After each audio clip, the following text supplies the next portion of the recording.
Hey, everybody. Welcome to Anita's Wednesday Wisdom Highlights. So glad you're joining me today. Please drop me a comment or an emoji or something. Let me know who's watching. Say hi.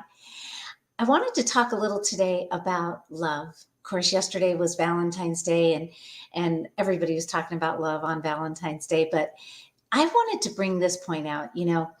I read the book, The Five Love Languages, several years ago. If you've never read that book, I highly recommend it. It's by Dr. Gary Chapman. It's called The Five Love Languages. It really hits home in so many ways. You're going to love it.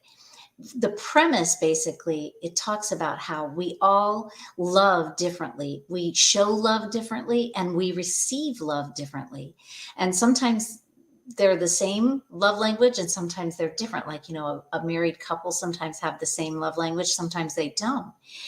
Family members, friends, you might have different love languages. And so sometimes when you're in a relationship and you don't necessarily feel the love from that person, might be because they're not speaking your language. They're showing you love in a different way and you're not receiving it as love because it's not your love language.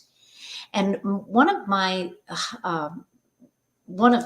ways that I like to be shown love is to spend quality time with me.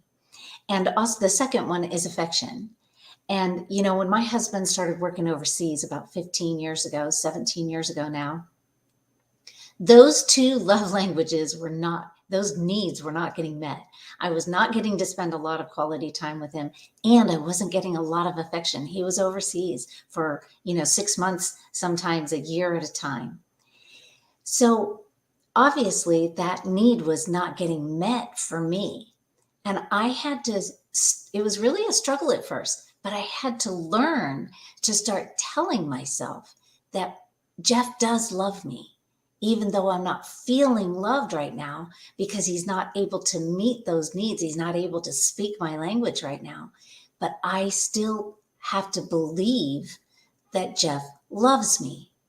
And, I started thinking about this yesterday for Valentine's Day, that sometimes, even if somebody's showing us all the different ways how they love us, if we don't believe that we're loved, we're not going to feel loved. We're not even going to accept those things they do for us as love tokens. We're not even going to see them as loving actions because we don't feel loved. We don't believe we are loved. That actually has to come first. Even if somebody is speaking your love language, if you don't believe you're loved, you're still not going to receive it. We have to know that we are loved. And I think it's so important that we start with our relationship with God. God loves us. I heard that so many times when I was younger. I grew up with that, but sometimes never really felt it because I kind of had conditions on it. I thought it depended on whether or not I was behaving good or, doing the right thing or somebody was treating me nice, then I would feel loved. And if they weren't, then I didn't feel loved, right? Or if I messed up, then I didn't feel loved. So it all boils down to whether or not you believe you are loved. So let me encourage you today, really embrace the fact that you are loved and believe it. Pull that into you and soak it up and let it fill up your love tank, because you're not always going to get other people to speak your language, your love language. So you're not going to be able to depend on other people to make you feel loved. You have to believe you're loved first.